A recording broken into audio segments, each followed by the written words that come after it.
Personally, I think that we should differentiate also between different sources of conventional crude oil, because it's a fact that there are big differences also there. So we need as correct, but anyway, scientifically based default values for all types of fuels. Otherwise, the whole commitment of reducing the life cycle carbon footprint of our transport fuel by 2020, that's undermined. And well, basically, I think this is the most important issue I wanted to say. A critical thing to take away from this whole discussion is that the conventional and unconventional designations that you often hear applied to crude oil are really not good indicators of the GHG emissions associated with the crude oil. They're sort of code words that the industry uses for how crude oil is produced. But several sources of conventional, familiar sources of crude also have very high GHG emissions, particularly those who have a lot of venting and flaring, like those from Algeria, from Russia, from Nigeria. And so that's why we've encouraged the European Union to undertake a comprehensive, truly comparative study of the crude oils that come into Europe, and to really get an analysis, a complete analysis done of what is the carbon intensity of the EU crude diet. Because without that, the picture is incomplete.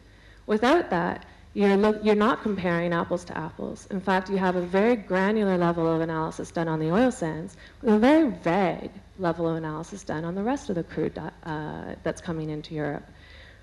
So I think that is, our main concern here. Let's have an equal treatment. Let's have a level playing field indeed for the different crudes that are being used in Europe. I turn to my, representatives in the EU Parliament and EU policymakers in general, and I ask them, what are you looking at?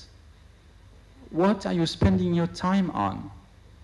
This issue, tar sands in Canada, will never give you value for money in terms of the policy you're trying to put in place, but also in terms of the time you spend on it. I think the opportunity cost of policymakers and regulators is something that very few people look at, but I think it's something that we should look at. And my message is you should really look at something else if the objective is to have a sensible climate policy.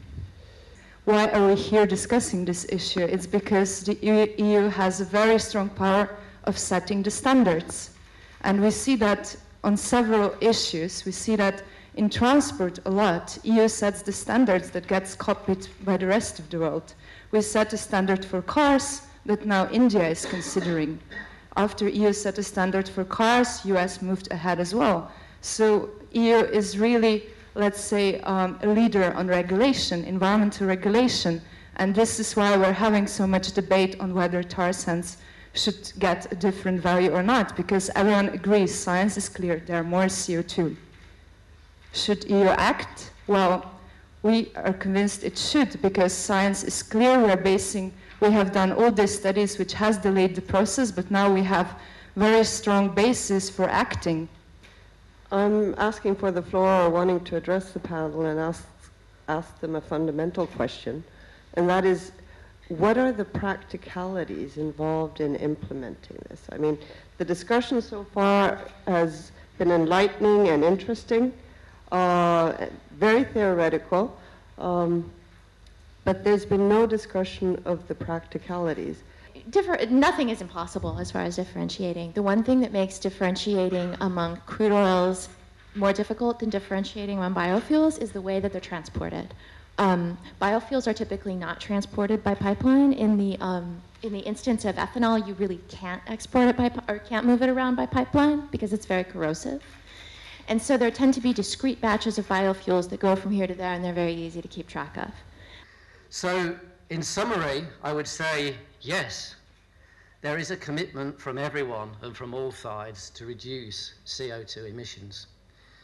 But I also heard a commitment that any decision that is taken will be founded on science.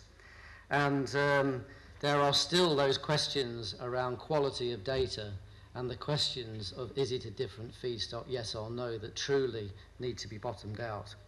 But I also heard the message that there will not be specific discrimination or singling out of oil sands.